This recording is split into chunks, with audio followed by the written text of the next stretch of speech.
In today's video, I'm going to teach you how to set permissions on Google Workspace for your clients. This is an essential skill for managing any Google Workspace account, especially if you are overseeing multiple users across different organizations. Let's dive right in and take you step by step through this process to ensure all your client interactions run smoothly and securely. Firstly, you'll want to navigate to Google Workspace.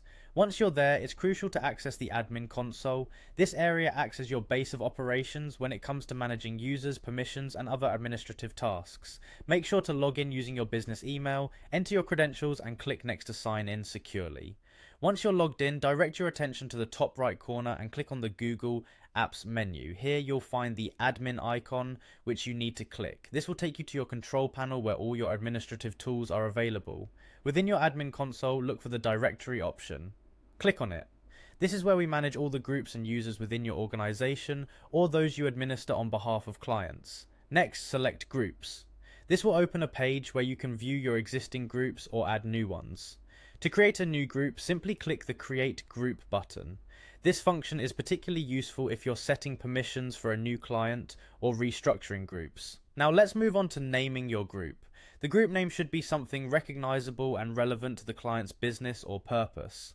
Next, input the group email. This is important as it is what members will use to communicate within the group.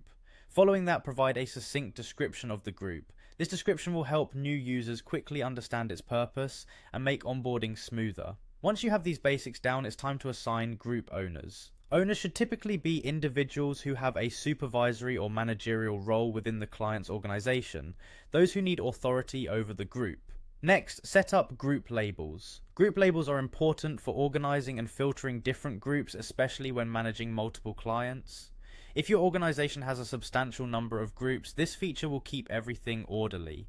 When you've completed these steps, click on Next. Now you are in the permissions section. Here you can customize who can access, view, send emails, or make changes within the group. Tailor these settings to meet the specific needs of your client to ensure security and efficiency. You may also want to control who can join the group. This setting will provide added security by limiting access to only pre-approved users or particular email domains. Finally, to wrap up, click on Create Group.